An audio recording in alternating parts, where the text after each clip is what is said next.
The observation deck of the Harmony was nearly empty at this hour, with only the soft hum of life support systems and the distant whisper of stellar winds against the hull.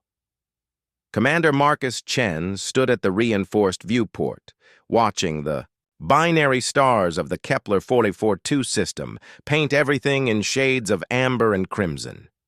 He wasn't alone. Zarathix sat in the corner, her forearms delicately working on what appeared to be a piece of traditional Velthari artwork, intricate geometric, patterns that seemed to shift and flow even as she wove them from crystalline threads.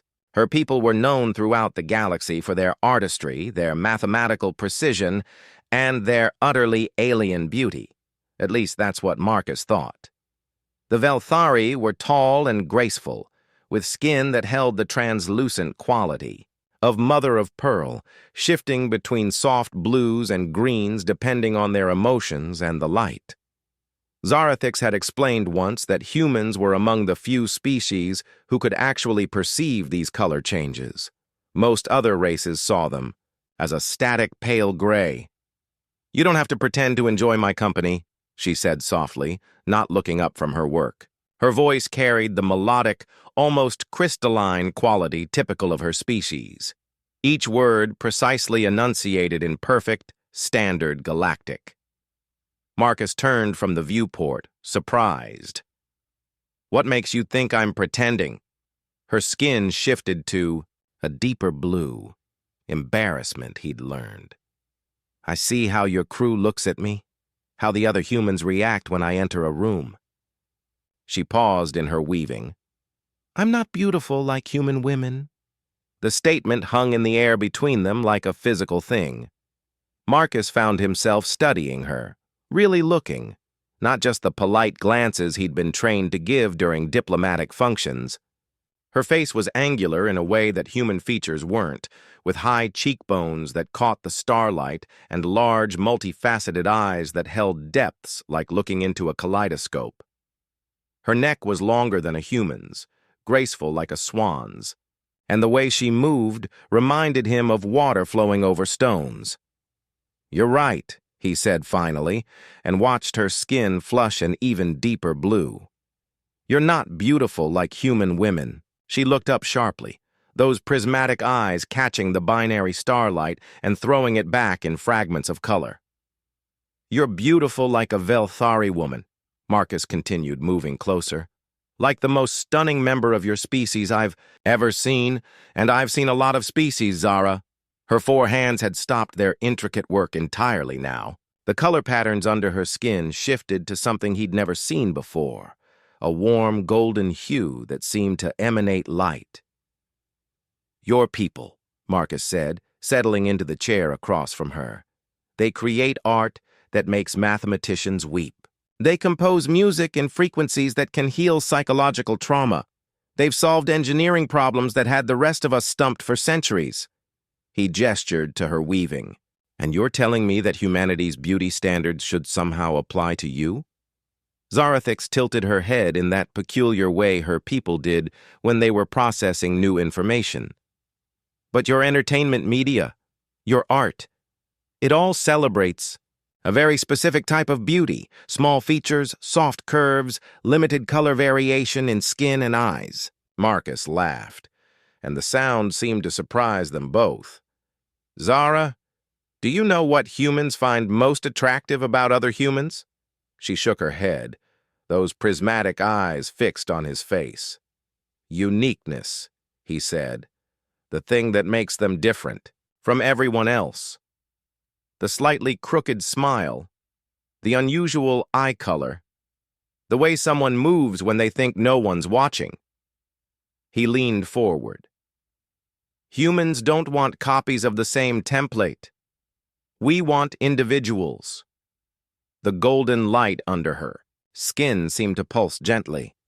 "But I am so different from your species. My proportions, my coloring, the way I think."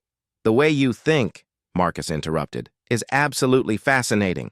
Yesterday you solved a navigation problem that had been giving our computers fits for weeks. You did it by approaching it like a musical composition instead of a mathematical equation. That's just standard Velthari methodology. No, Marcus said firmly.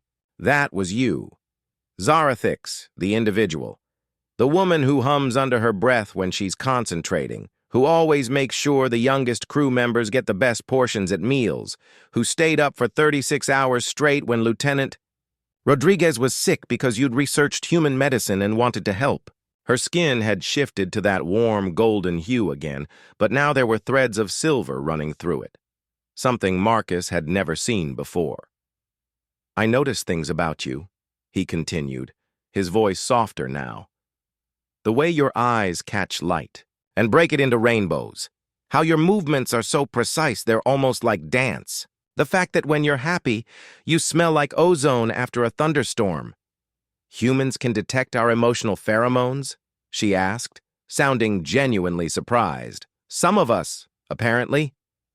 Marcus found himself leaning closer without conscious thought.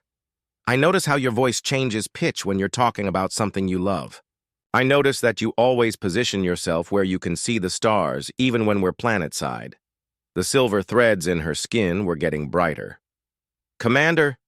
Marcus, he corrected gently. Marcus, she repeated, and somehow his name sounded different in her crystalline voice like music. Are you saying that you find me attractive? He was quiet for a long moment, looking at this extraordinary being who somehow doubted her own worth because she didn't fit into human beauty standards. The binary stars outside painted them both in shifting hues of red and gold, and Marcus realized that he'd never seen anything more beautiful in his life. Zara, he said finally, I'm saying that when I look at you, I see someone so stunning that it makes me understand why humans have been writing poetry about beauty for thousands of years. You're not beautiful despite being different from human. Women, you're beautiful because you're exactly who you are. The silver in her skin had spread until she seemed to glow from within, and Marcus finally recognized what he was seeing. Joy, pure and radiant. Your species, she whispered, is far more remarkable than mine ever gave you credit for. Marcus smiled, reaching out to gently touch one of her 4 hands. Her skin was warm and smooth, with a texture like polished stone. Maybe that's what makes us a good team. Outside the viewport, the binary stars continued their eternal dance, and in the soft light of the observation deck, 2 very different beings discovered that beauty, like love, was a universal language, one that needed no translation.